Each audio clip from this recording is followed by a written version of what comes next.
That game. Don't make me get giddy. I'm sorry, it was, wasn't it, though? You just thought you knew. You thought the way we're going into this. If our tifo was lads, it's Tottenham. Because the risk and reward of that is so strong. Because if it comes off, get that fucking banner back out. There we go. And the thing as well is, even if we lost, in 2 years' time, we can still use it on Twitter. Hello and welcome to Stretford Paddock. This is Off the Bar. My name is Joe. That is Jay. That is Stephen Howson. And today, we've avoided it, but we've got to get to it. The Europa League final.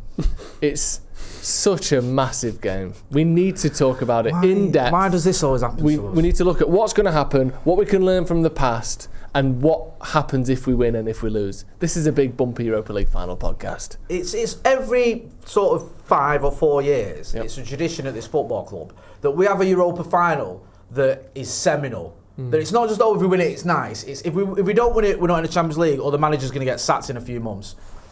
And that's where we're at again. That happens anyway. What happens anyway? We sack the manager anyway. Do you reckon?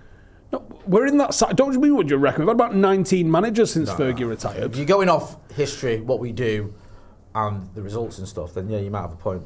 Yeah. But if you want to ignore all that, then you haven't. I mean, there's loads to talk about. Let's start a little bit with the two teams then, because... Good place to start. Yeah. Because we've got a lot to get through. But in terms of personnel, I've seen a lot of videos this week of who would you put in which team. Gary Neville said he'd only have Bruno. I saw Peter Crouch. I mean, it's Peter Crouch, but doing that kind of this or that kind of player for player. He's known for that dance. And even though, he was doing this or that. Even though those were the days. They're below us in the league, almost everyone is sort of saying, man for man, they are actually a better team than us. Good. Do you agree with that? No, I don't. Why not? I think Gary Neville's talking wibble, as he'd say. Because, yes, they've got a lot of good players, but would I have... say, I don't know, Romero over De Ligt? No, I wouldn't. Would I have... who else have they got? Son this season hasn't been great. No. I don't think he has. You're going off the history of Son as a player. This season. Like, Ahmad this season has been much better when he's played than Son has. You might laugh at that, but look at the amount of minutes and the amount of goals and the contributions, the actual performances in that team and what you've seen from him. And there is players where you can argue it's like 50-50 whatever, but this idea that there's only Bruno that gets in their team, or that if you did a combined 11, I just think that's nonsense. I do. I think that United have got a lot of good players. The issue we've got is when we have injuries, we haven't got a good squad. And also, too many of these players have a very high ceiling and a very low floor. Casemiro has a very high ceiling, but when he doesn't turn up, he's terrible. And when he does turn up, he's one of the best midfielders you've ever seen. You want to fill your team with players like that, don't you? Yeah. They're always between these two. We've got a lot of this. Yeah. And that isn't good enough. Like, you look at someone like Michael Carrick, it's that. Yeah. It's the worst I've ever seen him play is better than a lot of players in this United team are on a regular basis. Steve, fundamentally, who has the better team? Who do you think has the better squad, the better players going into this? I've been sort of on the fence a bit. I obviously saw I'd only have Bruno Fernandes from Genève. I didn't really pay it a lot of mind because I think combined 11s are a load of old cake, to be honest with you. I think it's that is speak when you hear a player better than. Why don't you shut up? How about that? Why don't you go away? Get a fucking microphone out my face. I think it's trash content. I think people get access to people, not have a fucking clue how to ask an intelligent question, so they come up with these stupid games, and it's nonsense. But people do it because people watch it, and people like it. I mean, obviously, the specifics of a combined 11, I don't want you to get into that, but which team is better is certainly relevant to the final and to the expectations of the final, isn't it? Yes and no. I mean, what squad are we going to get out for a final? We're missing an entire first choice defence. I don't think that's been thought of anywhere near as much. You've got players that are in career-definingly bad form, like Højlund. Yeah. You've got Kobbie Mainoo, who's a match winner. We saw it in the FA Cup final last year. Who I'd be very surprised if anybody had him in their starting 11 for the final this week. Yeah. And he's in quite baffling form. You've got the likes of Ahmad, Mount, that are coming back from injury and still kind of, Luke Shaw to a greater or lesser extent, still sort of finding their feet. Like, who's going to have the most settled team? They're going to be without at least Maddison, I believe. Yeah. And Kulusevski, I think, is out. He's having knee surgery, I think. Is it on paper or is it what we get to put out on the Wednesday night? Like, genuinely, I don't know who's the better team out of us. We're both in the league, next to each other in the league, because we've both absolutely shit the bed this season, but we have also both gone the distance in a cup competition. You'd think the weight of experience in winning cup finals has to go at United. Yeah. You know, we're in our third, potentially winning our third trophy in 3 seasons for an awful team. There's obviously something that's able to get the job done. I'm not sure which pundit I saw that said this, but it made me laugh. Might have been Scholes. I think it was Scholes. He said he expects Spurs to be the better team on the night and United to win. And I went, yeah, I can see that. Yeah, I mean, I'd say that. Obviously. I don't care about the performance. I don't care about the game. I don't care about anything other than the result.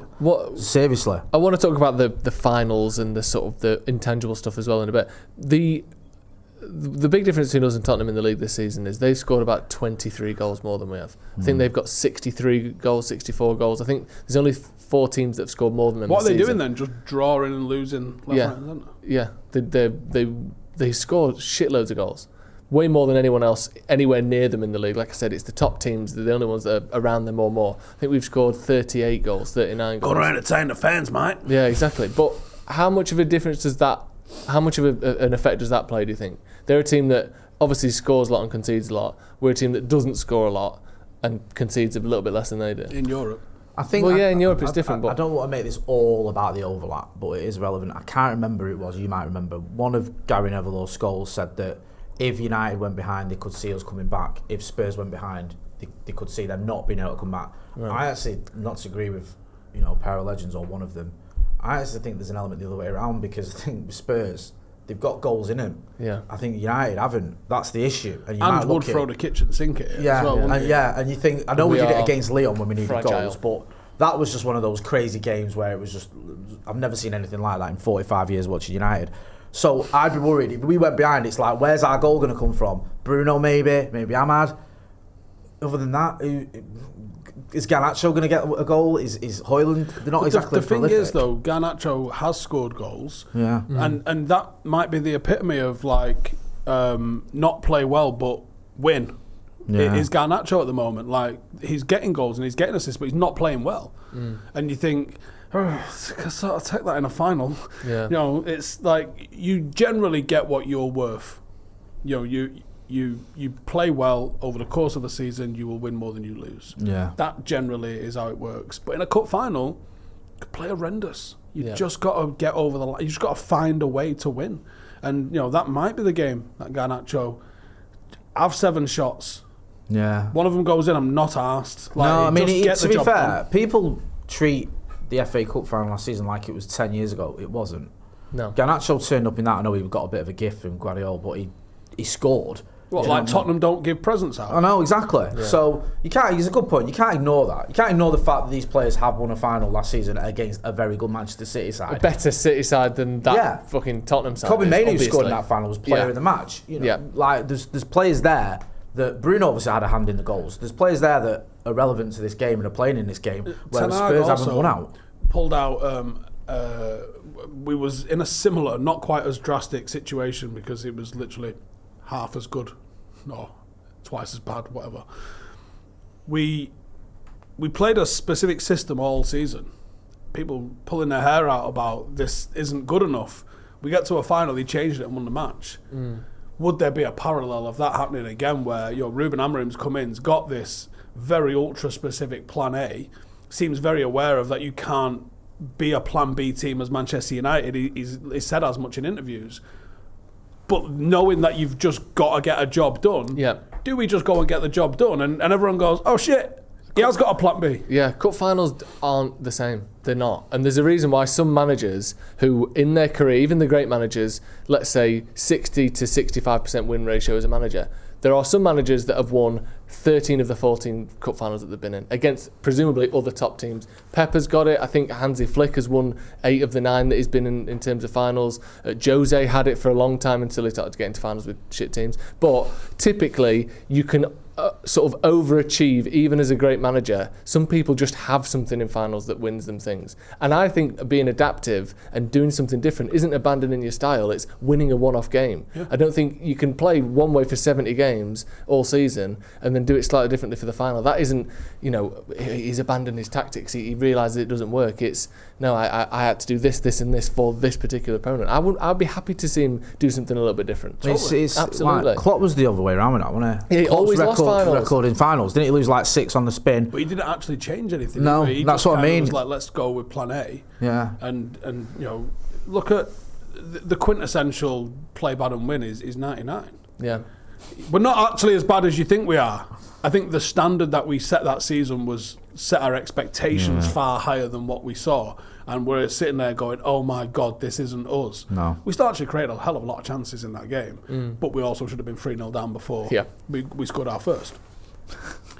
Now, in that game, obviously Fergie changed up a lot of how we play with fucking Ryan Giggs on the right, David Beckham in the middle, on the left. Like, it was a shit show. Yeah. But even when we were going for it, we were playing like a modified 4-3-3, which is not something that we'd probably ever practiced. You had Nicky Butt as a one-man, two-man midfield. You had David Beckham playing right wing, sort of. You had Ryan Giggs on the left, sort of. Yeah. And then you had a forward three. Dwight York was being asked to come back and link. That didn't happen because we was pushing the entire time. So he was basically like a number 10. And then you had Şengün and Solskjaer. Like, it was 4-3-3. It was as 4-3-3 as it's ever going to be. And how many times have you seen United do that up until then? None. No. But he threw caution to the wind and he fucking went for it. And he had the bollocks to switch it up on the fly. It's mad though, isn't it, that we might have to see something like that. And I do think that Amrim's got that in him. I feel like at times we've played a bit more defensive against the bigger teams. I think it's not a coincidence that some of our best performances under him have been in the biggest games. I know people want to say that La Liga's just trash because the Premier League's a really high standard, but Athletic Bilbao are one of the better teams, one of the best teams in La Liga, and we handled them comfortably across 2 legs, and the red card played a part. But what if it's easy? Well, there's that. Because that's what Bilbao ended up being, wasn't it? It was like a bit shaky 15 minutes, and then it was calma. Yeah. And everyone booked their flight But as like one-off things, though, like the Liverpool game at Anfield is the best we've played at Anfield in a handful of years. I know it was a 2-2, but we should have won. Since Wanfield or something. We should have won that game. We didn't play well that game. Oh, no, I disagree on that. I think you got the tactics spot on, bro. I think 2-1 flattered them. Why Rooney didn't let Matt have that penalty, I'll never know. And I thought Van Gaal, in a big game, got it spot on, man. They were losing their heads left, right and centre. Yeah. Honestly, I'm still bitter about that because I was meant to be going and I didn't go. Because we weren't that long off having I think it was my lad, and I was skint. That's fair enough, isn't it? Yeah. But the other ones, we beat City, we beat Arsenal in the FA Cup in a pretty even game. I know we've lost a couple as well, but in the big games, we've turned up pretty well. It was Fulham that knocked us out of the FA Cup, wasn't it? And in a sort of underwhelming, just bore fest that they happened to win. When it's like, there's a lot on this, we play a bit better, and hopefully we can do the same. But it's interesting. I thought it'd be so hard with him. With what Ten Hag did last season, where it was like a midfield of basically, no striker, Bruno, Amrabat, McTominay. Did Mount play as well? No, he didn't play. And it worked. And City just looked stifled. They didn't look like themselves. And people say, "Oh, City didn't turn up." I thought United handled them well. Yeah. Does he do like Steve's saying? Does he do something like that? The easier thing for that was it was so obvious City were better than us. Yeah. And it was like, we're going to sacrifice a striker to have an extra midfielder so we can basically man-mark Rodri. And everyone went, well, yeah, that's a great idea. Yeah. Whereas if Amorim was to do something similar, certain people... We looked drilled, though. Like, whatever the drill was, they actually played to it, though. Yeah. And so that's encouraging, is that you actually have seen this team follow a plan through to its execution and deliver a big trophy in doing so. That's all they got to do. And it's the same fucking squad. Yeah, you're right, it is so similar, isn't it? Like, I know you've got, obviously, your guy in Euro, but there's a good chance that 6 or 7 of those players... There's not going to be any of them fit, either of them. There's a few that are really touching. I don't know what he does I think here. Euro, I think Xerxes and Xerxes? Yeah. No. I think they're all like probably running down the ramp like Undertaker. Off the Bar is brought to you by Manual. After the age of 35, your testosterone drops by 1 to 2% every single year, and there is a host of symptoms that go along with low testosterone, and Manual can help sort that out. Steve, I mean, you've both been tested, haven't you? But Steve, you've been... Tell us about testosterone, because your testosterone was a little bit mad, wasn't it, at one point? This sounds like a lie, but I have the documents. So to qualify as a female athlete, or one that identifies as female, you have to have had testosterone that is below 10 nanomoles. Mine was 9.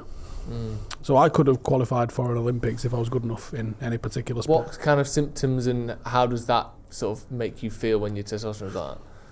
At that time, there was zero desire to work out, zero desire to go to the gym, just tired, brain fog, and I was living with that for a long time. And it was only when I started to sort of get myself together, I did get tested. So I've been doing TRT for 4 years. Yeah. People think that the weight loss stuff that I've been doing recently, that's the tail end of what I've been working on for a good 4 years. Yeah. But yeah, I've been doing TRT for 4 years, and it can take a good time getting your levels right. It's like you on with a bit more, and it's just like it's a constant testing evolution sort of process to try and get you to just a normal level. I'm not trying to take 80s action star levels. Yeah. I'm just trying to get to a normal level where I can function and feel like me again. Yeah. Which is what I've eventually got to, and I like it, and it's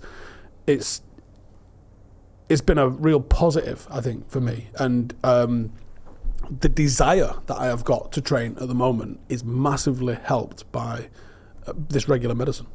Yeah. You had the test as well. Well, my symptoms were the same. We spoke to Steve. I spoke to Steve, and it was like I was feeling fatigued.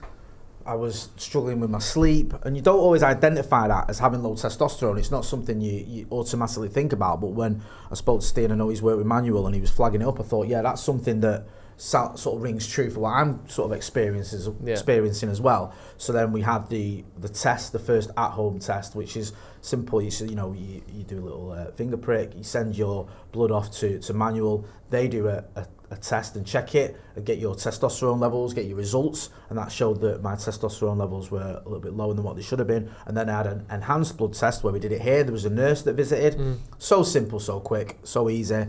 86% of patients saw an improvement in their energy levels after 3 months of Manual's TRT service. Yeah. So it's definitely beneficial. It was just something that it affects so many people, especially at our age. I mean, you stay over 35, but you wouldn't automatically think about that. You wouldn't automatically think, oh, I need to get my testosterone levels checked out. But when you do, you say, oh, actually, there is something there that can be addressed and that can help you if you sort of, follow the sort of the guidance that you give it. And this isn't saying everyone gets on it either. This is saying do the test and find out if you're eligible, if you're in the bracket for it, because you might not be. And then you can chalk that off if you're not and go and look at whatever else you might need to fix.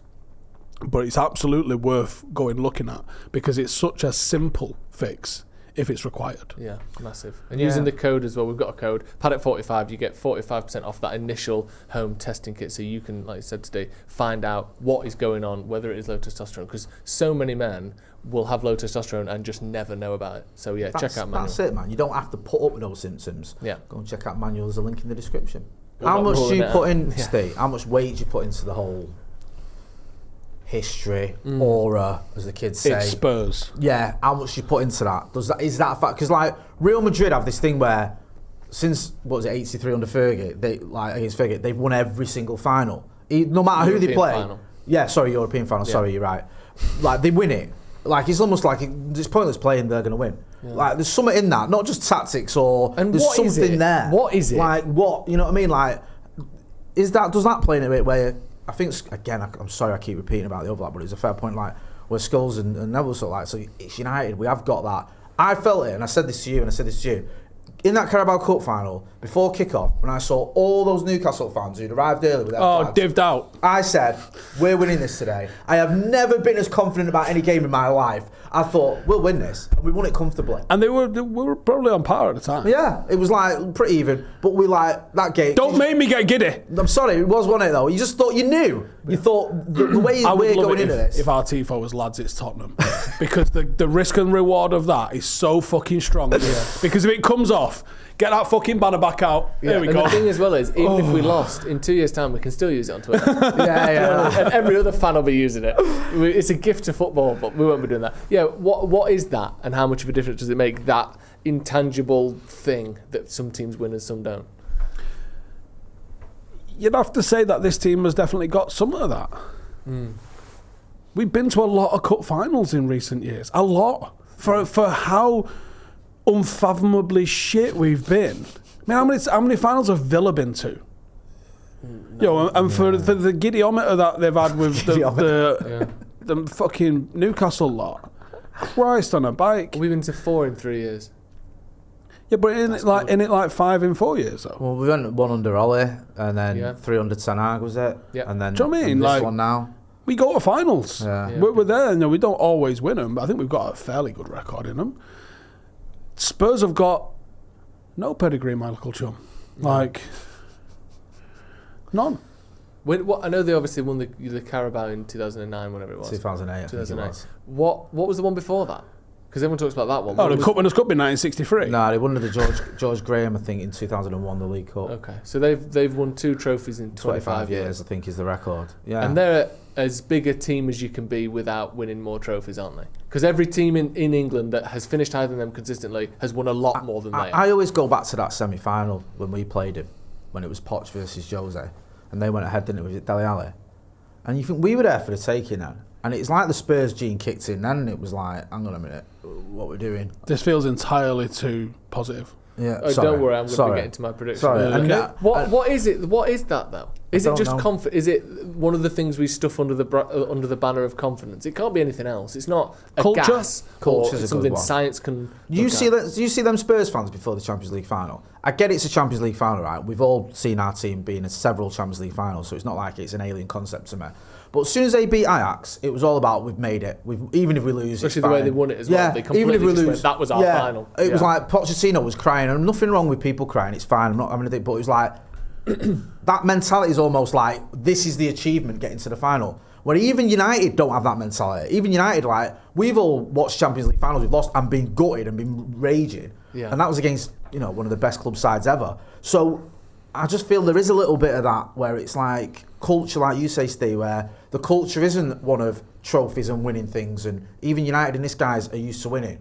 We've been at finals where we've been beaten by City and I've been fuming about it. Do you know what I mean? Like it was because it was 20 seconds. That's a good point. We did lose that game after the kick. Well, at the kickoff. We basically tossed a coin and. People still having a piss, Joe. Mate, come on, God. It's like when. Fuck I just sat down with my lad and put our hats on, took the selfie, and then I went, right, that hat got dashed.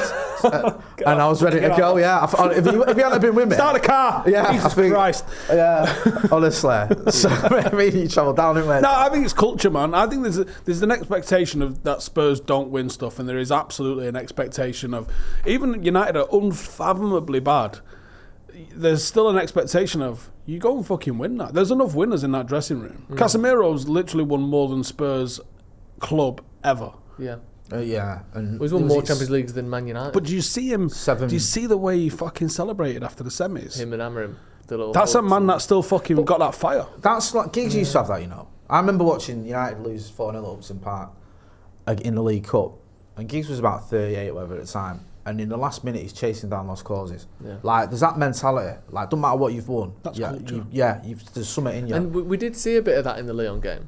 That isn't a bit. Well, yeah, we saw a load. It was over. Yeah, that's what, and that isn't nothing, is it? It isn't nothing that you can do that. And like the Liverpool game in the FA Cup last season, those things mean something. But I wonder what it actually is and how this, like, the history of Tottenham, the history of, let's not use Tottenham because we haven't won. Let's use Newcastle in the Carabao. The history of them as a team, the history of their fans, what the players feel on the pitch, and how that all funnels into you actually losing. what actually is it? What is the mechanism? What is it like you accept it? You don't feel as though you have to make that sprint because you know the crowd won't be on you too much because we've done well getting here. Like, I wonder how that actually relates and translates into you genuinely losing games. It might not necessarily even be a pressure in terms of expectation of sprinting.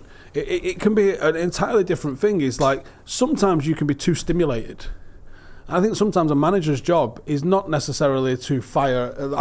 People just, in my opinion, completely misconstrue what a manager's job is entirely. Right. And I think going into finals, I think a lot of it is handling people's nerves. I think it's walking around going, "You've got this. Look, you're a fucking good lad. You're a good player. You don't fucking worry about it. Hey, keep it fucking simple today. Or the ones that maybe you can." You'll win this fucking game for us today, you. I think there's things like that where some people, again, it's management, isn't it? So like, who's the one that's going to be sitting there shaking, worrying about a mistake? Just go and chat shit to him about anything, about geese or something. That's Fergie's game, isn't it? Yeah, it's like Fergie's he would know who needed a boot in the dick and who needed the arm around the shoulder, and I think that's the key of a lot of management is understanding what message gets received and to what end. And I think in finals especially. I think a lot of it is about managing people's nerves and the occasion, rather than it is. Yeah. Do you need a William Wallace style fucking speech? A lot of bollocks. You see that a lot in other sports as well, especially in solo sports, where it's not always the best player, but it's the player that manages the situation the best. Like Conor McGregor was one of the best I've ever seen at making himself feel like calm enough and I'm good enough and I'm going to do this, whilst riling the fuck out of your opposition so much that they are going to do something stupid. And it got him to a world title, just back-to-back fights. I think you see that a lot in other sports and people accept it in boxing or tennis or fighting, but in football people don't think about it as much. But that's because in those individual sports the inputs are two. Yeah. So, one person having a better input than the other person can generally tip the entire thing. When you're looking at 11 plus subs, plus a manager, plus crowd, plus weather, like there's so many more circumstances coming into the equation. Refs. There's so many more things coming in. I don't know if it's Fergie. It reeks of Fergie, to be honest. You only need 8 players to play well. Yeah. To see you through. You can have a couple of passengers in a game. As long as they're not making catastrophic errors, you can have a couple of people that are making, maybe not playing well and maybe not raising the floor for you, but like, as long as they're not making, giving the opposition goals, you can kind of like coast through as long as you've got 8 that are doing well. And I'm sure it's Fergie, because I'm sure he's talking about Turin. Where I think he says he had 10 players that night that turned up, or 11. He might have even said 11 players that night that turned up, and it doesn't happen usually. Like, yeah, it was interesting as well. Like going back to around that, I know it's a bit later. Sorry, you mate Rio. What was he saying about 2008 when it was like Bobby Charlton was giving him a bit of a chat about history and stuff, and it's like the history of this club, and did that play a part in why we got over the line against Chelsea? Because pound for pound, those two teams, I don't think you'll ever get. A final where you have got 2 sets of players that are almost identically matched. There wasn't a lot in it. I mean, they should have won, really. Yeah, you're talking about almost every position. Kalu takes that fucking penalty over John Terry. They were the 2008 European champions, brother. It's like almost every position's got a world-class player in it, almost. Like, and the ones that haven't, the other team has probably got 1 or 2 that hasn't. It was so even, it could have gone either way, and yet such tiny margins. To win that final, by the way, but on paper, it's literally it wasn't 2 exactly evenly matched teams. Yeah, wasn't it? Every time you go, well, we've got a Rooney or whatever. They go, well, we've got a Drogba. I know I'm not saying Drogba's as good as Rooney, but they've got a player who's iconic, who's a legend for them. We've got a Scholes, they've got a Lampard, we've got a Rio, they've got a Terry. You see what Rio said afterwards when he said Bobby Charlton's come up to him? I can't imagine the weight of feeling of having Bobby Charlton come up to you in the rain in Moscow, put his arm around you and say, "You've just joined, myself and Peter as being Manchester United captains that get to lift this trophy." Rio's like, and Vidic comes over and goes, "Do not fucking cry." I'd cry. I would cry. I cried at him telling that story. I'm almost crying now. I know, it's honestly, so emotional. Fucking love Vidic for that. Just like, don't fucking cry. Mate, that's class, that. Yeah, You can find the TV. I've found it on Have you? telly Oh, you gotta send me that. where Bobby Charlton's like got his hand around. You see Vidic walk over, and then but now I obviously know what he says to him. He's like, "Don't you fucking cry." I love that. I love the fact Bobby didn't take a medal either. Did he? They offered him a medal. He takes it off. Did he try and put it on him and he palms but Platini gives it him and he's like, no, because apparently if you were part of the staff, and he was classed as part of the staff. Because Fergie, I think, had him as part of the staff so he could be in the changing room and everything. Yeah. So he gave him a medal. What a treat! And who's the 2008 guy that'll be in the changing room this time? It might be Rio if it's on TNT. It might be Rio. It might be. I mean, it might be Fergie. It might be. Well, they have Owen Hargreaves. They have Scholes. To be fair, they've got a fucking good few, haven't they? Yeah. I mean, obviously players. Yeah, it won't be them. It won't be Fergie. It probably is. It probably is Fergie, isn't it? Yeah. That's the best one you can wheel out, really, isn't it? Yeah. If you're Ruben Amorim, you fucking charge that up. You walk in wearing a 1991 Cup Winners' Cup shirt. You get Fergie. Fucking hell, mate. Imagine. Do you mean imagine? Oh my God, that is perfect. That's what he's got to do. Yeah. You've got to play into that. You've got to play into the fact that we're United. And even, like you say... Fergie did it before 99, didn't he? He wore a 68 home shirt on the pitch at the Nou Camp the night before. Yeah. Channeling... You fucking message to the players, this is the fucking heritage of who we are. Go out there and fucking do what this club's supposed to do. And yeah, the Tifo says, lads, it's fucking Tottenham. Yeah. It's still a chance as well, like, even as shit as this season's been, these players, to win 3 trophies in 3 years, can't dismiss that. Can't ignore it. Who's Tottenham going to have in their dressing room for Eunice Cabal? I mean, I'm not trying to be... Ange! Yeah. He's won a fair bit, albeit... He's won more than most players. Random fucking gaffs, Olympiacos and Celtic and stuff, but... Yeah, I don't... fucking Australian First Division champions there, mate. You got one of those, haven't you? I don't know who Spurs is... Like, I'm not taking Modric? the piss. Not that he's going to be there, but... No, he didn't win out with him, did he? Was he after that? Yeah, I think so. Did he? No, I think sure so. He was there. Did he? Oh, was it? I'm thinking of Carl Walker. Carl Walker didn't win anything at Spurs. Modric would have done. I presume so. I don't know. I mean... He might have been there for that League Cup. Right, Bale, yeah. But again... Yeah. All of those things play a role, don't they? I mean, should we have a look at the previous Europa League victories? I'd like to do a bit of that. Why? Because it's nice. Is it relevant? Yeah, might be. We're talking about history and legacy. This is a competition with a bit of legacy in. Do you play Celta Vigo in that? Well, let's go through it. So 2017, played Ajax in the final, obviously, when we won. People talk about the lack of quality in the Europa League this season because the Champions League teams haven't dropped in. And I don't want to discredit what Jose did and that team did in that season. Here's the teams that we played. So our group table was Fenerbahce, Feyenoord, Zorya Luhansk. Finished second in that. Then in the round of 32, we played Saint Etienne. Historic. Then in the round of historic 16, team. we played Rostov. Then in the quarterfinals, we played Anderlecht. And then in the semi-finals, we played Celta Vigo. That's an easier run than we've had this year, with no teams dropping down. Yeah, but that's what Arsene Wenger wants. Yeah. What, teams dropping down? Well, clearly.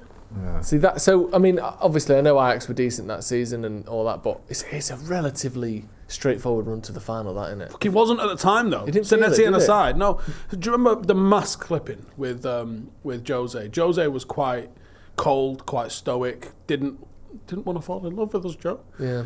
And then after we beat Celta Vigo at home, he's spinning that fucking scarf around in front of the Stretford end. Yeah. The mask just peaked out a little bit. Because that was so close, wasn't it, with that? Was it Guidetti? Was it the last minute? Yeah. John Guidetti, sorry. Yeah. He was at City and he misses a sitter. Yeah. With almost the last kick of the game that would have knocked us out. But in terms of... And Joe, what? We should have away goals because shit like that is what makes European competition better. Yeah. That's it. You see, the thing with getting rid of the away goals that I didn't realise until recently is you get a lot more extra time and penalties now, obviously. Because before there was only... In the second leg, there was only one exact result that could take you to penalties. Now, any draw over 2 legs is penalties. So they probably want that, though, don't they? Do you know why I think they're going to do it? I think that it's going to go the way of the FA Cup, where the second leg doesn't happen. I think there's going to be... Because they want to see more games against more opposition, rather than dual leg things. I just feel like they're going to end up more rounds. More rounds, yeah. Really? That'd be so shit. Smells a bit, though, doesn't it? Yeah, you know. Why else are you getting rid of the away goals? The 2-legged time. Make a good fucking... Well, I think... So what it does do, it means that if you score a goal away from home, you're less likely to just sit and defend it now. Because it's not worth any more than any other goal at any other time. But the other United in Turin, 99, Yeah. You absolutely fucking send it to the moon, but the game's still in jeopardy. We've gone 3-2 up, or even if it was 2-2, the game is still, it's next goal wins. Yeah, but Next goal wins isn't a thing when you can draw.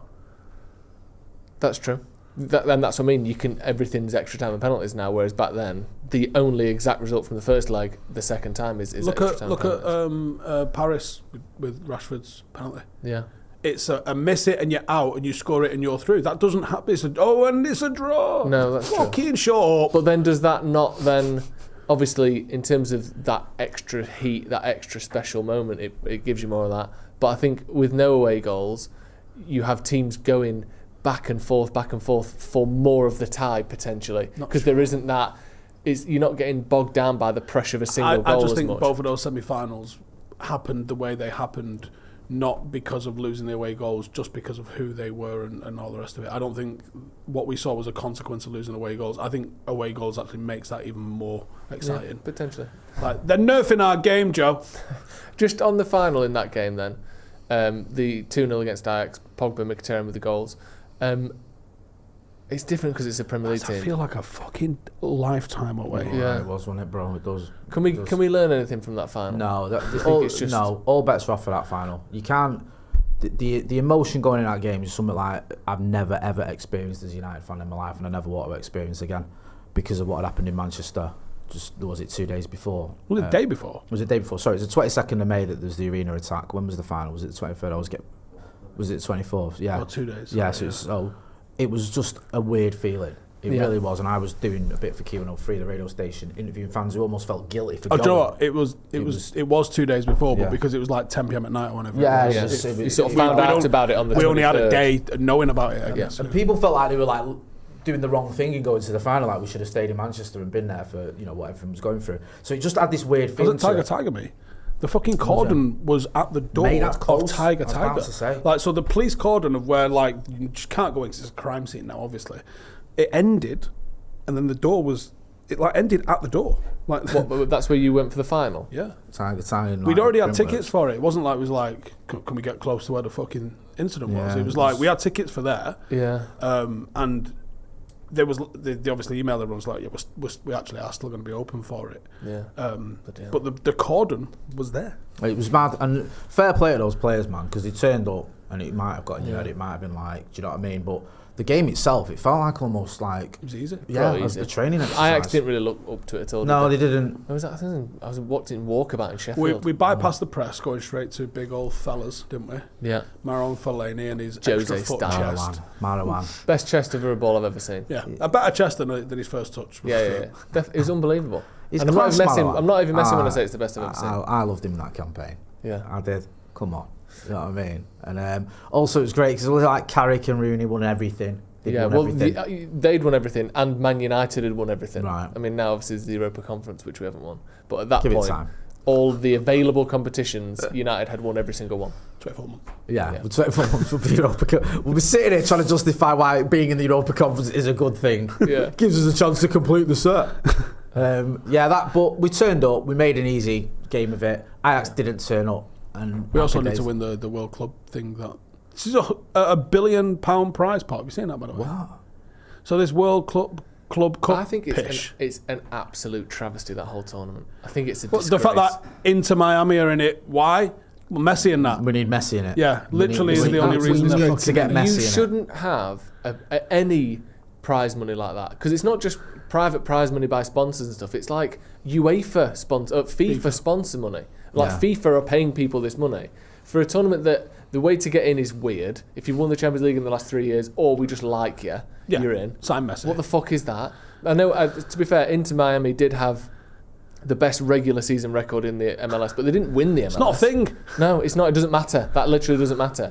The whole thing is absolutely absurd, and then the winner's going to get 100 million quid. Yeah, so there's $1 billion shared out between, is there 32 teams in it? So everyone's getting paid anyway. Yeah. But winning it is the same money you would get for winning the fucking Champions League, and it's happening in over a fortnight. It's like the same sort of thing as a World Cup or a Euros. Yeah. It's a fortnight.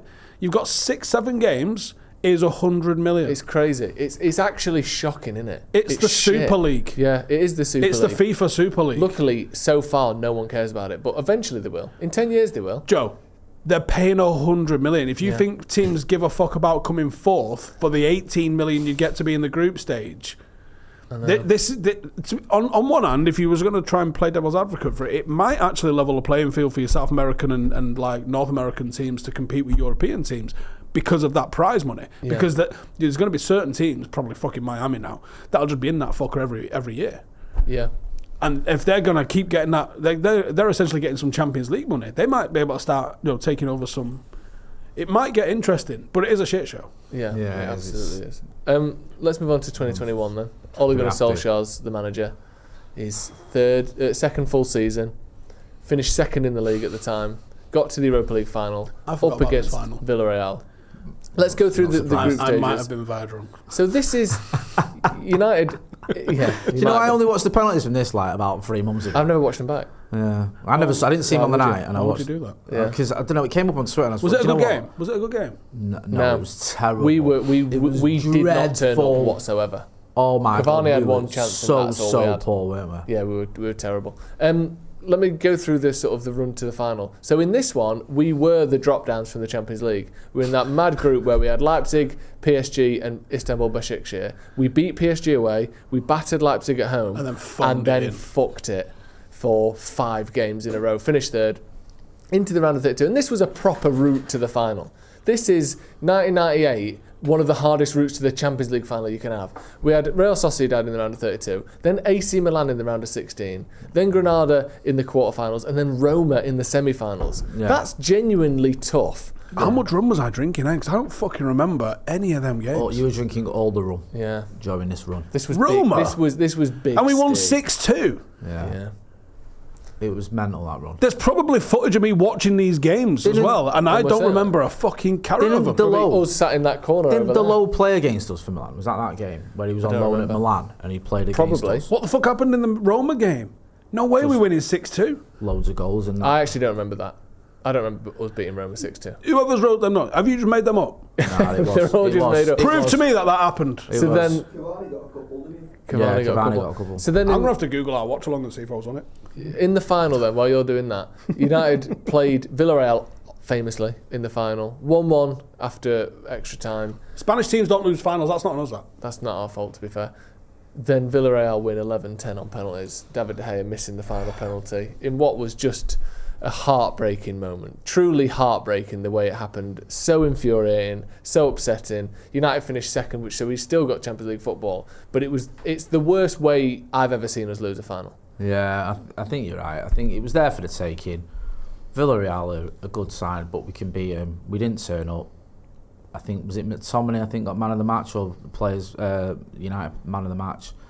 A lot of players just weren't at the races. And then if you score 10 penalties in a shootout, you think you'd win, but we didn't, because obviously Villarreal scored 11. You two and Macca are on the watch along for the semi.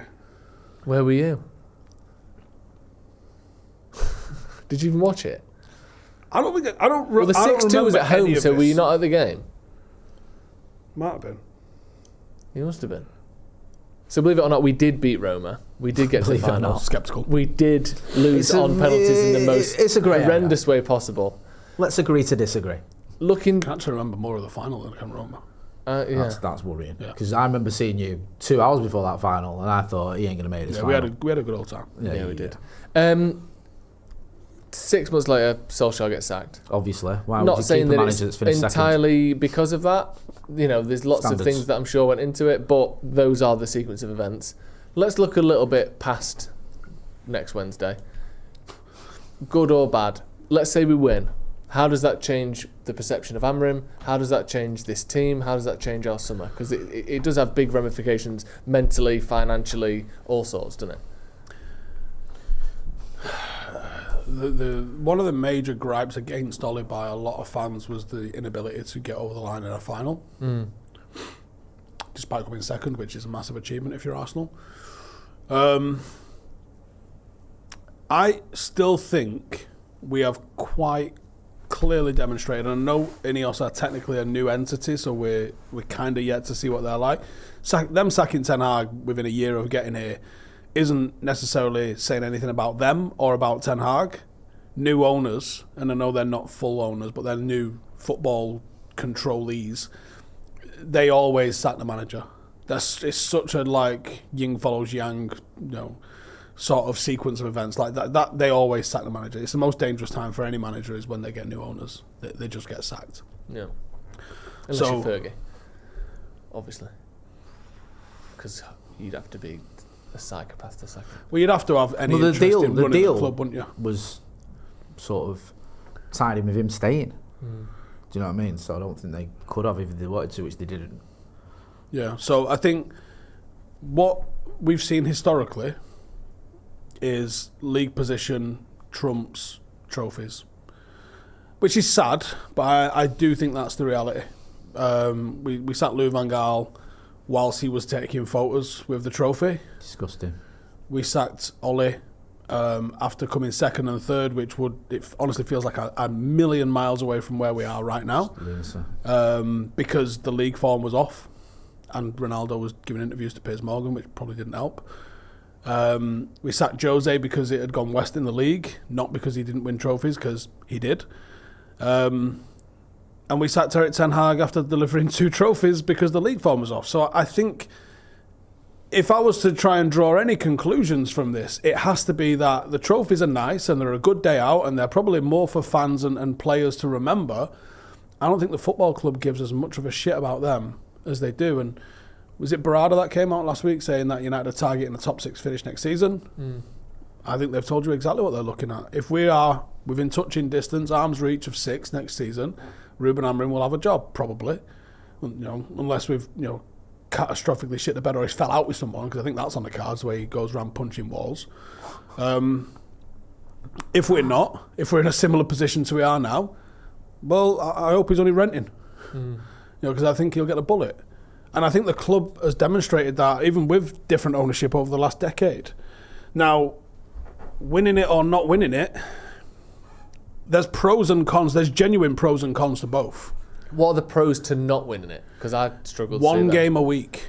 Yeah. Nottingham Forest aren't getting into the Champions League this year if they're playing twice a week. They're just not. They haven't got the squad to cope with it, and I don't think we've got the squad to cope for it.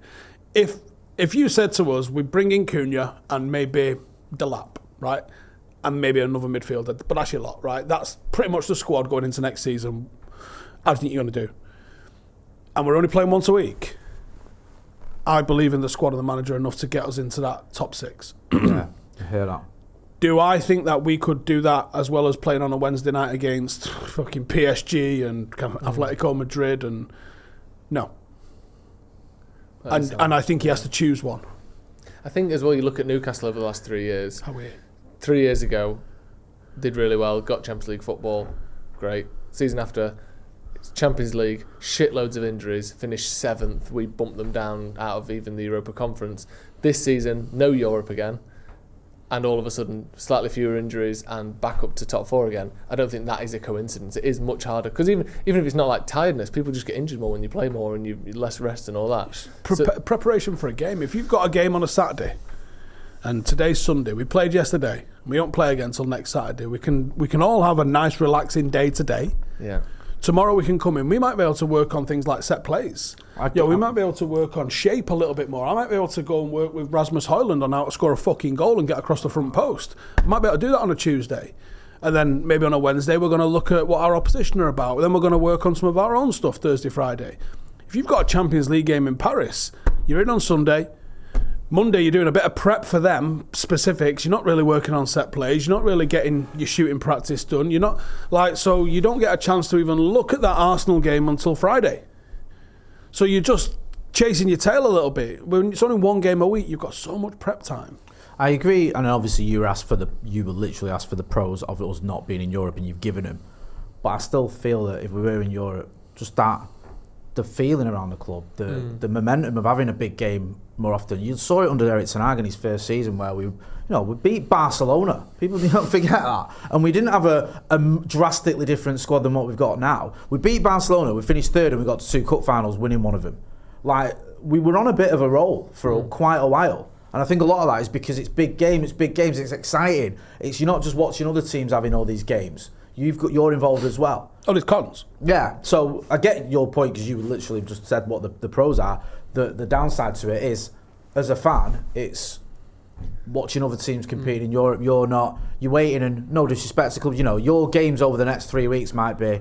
You know, you've got Brentford, then you've got Bournemouth, then you've got you know, West Ham. And that's your month. That's your month, and you're like, yeah. you know. And from us, from a content point of view, that's really fucking hard. I hadn't even thought I think of that's that. the first time I've ever heard Steve talk from a content point of view. Yeah, exactly. But yeah, you're right. It is. It's not Mate, great. I once have done 5 things. Brentford. I got to fill a load of fucking time. Oh, do you know what? Just letting you know, I will be lying. This is what I'll be doing. United have been linked to Messi. And we're getting bought by David Beckham's dildo factory. Even better is when you've got an international break thrown in the middle of that as well. You're like, oh my God.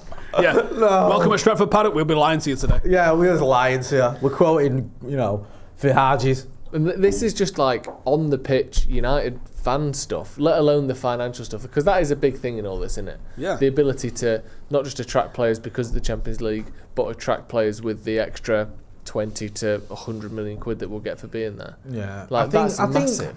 You want the idea that this club has at least the chance of going somewhere. Yeah. And I think with the being in the Champions League and having that little bit of revenue, you've got so even if it's just an illusion, you think, okay, at least we're getting a bit of money and we're making some signings. If you've not got that, then it's a harder selling it to convince players that, oh look, the manager who's lost all these matches and might get sacked soon, don't worry, he's going to be here for a long time, and we're not in Europe, but we're going to be back soon, and you know everything. In about 10 years, we'll have a brand new stadium as well. Don't forget that. It's a hard selling it. Realistically, though, that might be as hard a sell as it is. It might genuinely do us good to not have Europe, because let's be honest, I hear we're you. 16th in the league. Not by accident. No. You know, there might be some context to the last half a dozen games in the league because of the importance of the Europa games, you know, quarters and semi-finals around it. But we were 14th before Christmas. So, like... Is this the ultimate coping strategy from you, do you think, Steve? There's a little bit of that. Yeah. And I don't know how much of it is. Let's say 60%. Yeah. Right? But there is some truth to it as well. And like you said, there are some positives to not winning it. But I think they are massively out, and I know you weren't asked to judge whether they're outweighed or not. You were just giving them. No, and given the choice, I will always go to win a trophy. Yeah, of course. Because that's the whole fucking...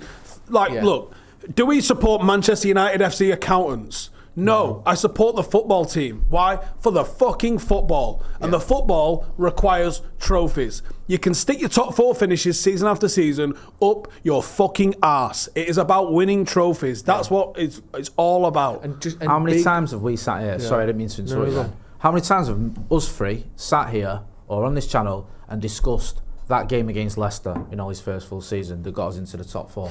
How many times have we spoken about it? I'm going to say none. You're right. We have never spoken about it. 6 beers in, talking about where you were when. Yeah, we have spoken about the Carabao Cup final. When the Champions League money at the bank. Yeah, we have spoken about the FA Cup final. What a moment. We have, haven't we? We've spoken about the trophy wins. We were there for him. Yeah. You know what I mean? We're not going, do you remember that day at the King Power when we got into that final day and we might not have made the top 4, but we finished 3rd? Yeah. Oh, mate, honestly, there was a tear in my eye. No. Like Steve said, it's about trophies. They're the moments you remember. They are. And also the big moments along the way. Like Lyon, like PSG, you know, those like the Liverpool game last season. Those moments, just screaming with joy for 6 hours or, you know, whatever. It's instant. It's so irrational. That's all it's for. That's all we're doing it for. There's a 55-year-old man jumped into my arms against Lyon. Yeah. It's so and that's like, we're the worst we've ever... Well, we've been in our lifetimes in the league. I think we're worse. Yeah. And I know we argued about it, sorry. I do think we're worse than the relegated So side. we're as bad as we've ever been, Christians probably, as well. as a team. We are on for our worst ever league finish in Premier League history. This is only to win the second-rate European trophy, even if we win it. And even this is only a quarter-final. But it is the best use of a vase. Yeah, that's true. It's the best vase in football. Yeah. And yet that is one of the best moments I've had as a United fan in years, especially ones where I wasn't at the game. That's like right up there. Yeah. And you think like, you can't really argue that. Finishing 4th or getting 5th, but the coefficient took us into... That's worth... Look at Louis van Gaal's 2 seasons, right? It's one season he finished 4th. You tell me the games when you remember, right? None. I actually cannot remember a single game. Place. Do you know what I mean? And then this following season, we finished 6th and won the FA Cup. You all remember that game against Palace. You all remember the moment, the occasion, you video calling Jesse Lingard in the semi. It was just like, it was an adventure. Yeah, it was. But you don't get that we've just got into the top 4, and there's a reason behind that. Yeah, absolutely. Obviously, your official prediction might need to be saved until an hour before kickoff when you know the teams, a few days before the press conference, a few days before that when you've got your head around it. How are you feeling about it right now in terms of what's going to happen in that game? I feel bizarrely confident. Oh, no. And I'm sorry, Steve. I am. And no, I'm not back on the snizzle. I do genuinely. I don't know what it is, and it might just be my age and just the heat and, you know, the lack of brain cells. The heat? It is warm. Yeah. Put that jumper on. Yeah. No, but I don't know. Mate, I think the Spursiness outweighs the crapness of United. That's my thing. The Spursiness of them beating us 3 times in a season and then losing a final. The Spursiness of them just somehow being one of the only teams in the country. It's too clean, that's worse than us. It's too clean. And we're facing It's them. too fucking clean. I'm sorry. The banter of it's Spurs on its own is enough. Yeah. The fact they've beaten us not once. Yeah. Not twice. Not 3 times. Well, it is 3 times. And then the 4th, when it matters in a cup final, they go... Yeah. Like, you can't write that shit. That's the most Hollywood fucking... Hollywood/Spursy shit you could come up with. We are biblically bad. And we still qualify for the Champions League. And it'll be...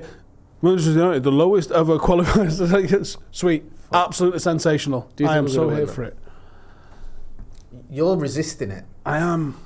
You're getting there, but you're pushing back against it. I'm pushing back against it because it feels too clean. Yeah, I get your point. It feels too clean. Big moments, this team stood up. We've come from behind. We've won. We've got a pedigree of winning that Spurs couldn't even spell. That Leon game as well. Yeah, like it's too perfect. We've got some big game players. What worries me is we haven't got a defence. I mean, that is a good point. You do need one of them in football. 1 or 2 of Shaw, Lindelof and Mazraoui are going to start as centre-backs. I think, almost certainly. Yeah. That isn't ideal, is it? Because either they're not quite good enough or they're not centre-backs. What I need to see is Ahmad right wing back. I'd like that. And then I go, okay. Dorgu on the left, Ahmad on the right. Yeah. I could live with that. The problem is that defence is slow. Yeah. It doesn't matter who plays in it, it is slow. Yeah. And Lenny Yoro, if we had Yoro... It's a shame he's not going to be Yoro and De Ligt, yeah, both fit, I think I'd be sitting here telling you that we are beating these fucking absolute sausages. Without them, I don't know. Yeah. Because the defence is... Like, if we had it's going to be a transition game, right? I do think it will be a higher scoring final than the 1-0 affair you typically see in finals. I think you want to be looking at like your 2-1s, 3-2s kind of a thing here. I think it will be very end to end. I think it will be very aggressive from both sides, and I think United's defensive line couldn't get caught out here. I think you're right about the aggressiveness, and I think that could. I mean, it could go away with that. I think that could work in our favour. I think Spurs could go from aggressive to ill-disciplined because they've done that before in big games. I think that kind of game Reds, benefits and them. they've thrown themselves into things, and Ange made his name, didn't he, after going down to 9 men against Chelsea and getting battered because he stuck to his principles and played a high line. I can't get a read on him either. I can't get a read on him. Has he just had it his own way at all the clubs he's been at before to deliver the trophies? And is that why he delivered the trophies? Yeah. Or maybe he's got a little fucking trick up my sleeve, man. I mean, because also there's the thing in there. Did he win those trophies at Celtic the way companies won the league with Bayern? Like, you just do, and he just did. Or did, like you said, did he actually cook something up? Did he overcome the odds? I know for Celtic in the Scottish League you don't have to do that, but we don't know, like you said. That does worry me a bit. I personally think we're going to lose. No, I don't usually say this. You're usually the pragmatist. No, I think I can just feel it at the end of the game. Us all like players with their hands on their shoulders. Dallow's come on and he's got something's proper bandaged up to fuck, and he's like looking up to the sky like that. People arms around it and sort of Amarim having to do his tail between the legs routine. I see the opposite. Bruno in the stanch and then goes to Saudi. No. I see Ahmad trolling his teammates on social media. Do you? I just don't feel that. That's not Bruno Fernandes with his 3 trophies in 3 years after people said he never won out, giving it to him. I see Kobe Mainoo with his bucket out on again. I see him and Garnacho hugging and that. I see all that, mate. Don't you worry. I think Onana, and who's the kid? Who's the goalkeeper for Spurs? Vicario. I think them two are going to sort of try and outdo each other with the madness, and I think we'll be all right. They'll be more. Can we get Fraser Forster back in the net just for one game? He was so shit in that Carabao Cup game, wasn't he? I thought, you know, I mean, we still lost. But Bayern Day said, you know, whatever he can do, I can do better. Brilliant. Right. The ace up our sleeve is Tom Heat one. That's a good point. What a way to go out as well if ends up being his last game for United. Let's see, Liam. And his second game for United. Yeah. His second and last game for Man United. Unbelievable. Right, thank you very much for joining us. Get your thoughts in on all of that in the comments below. Thank you, Steve. And answer this question. Did the Roma game happen? Yeah, that's a good point. See you in a bit.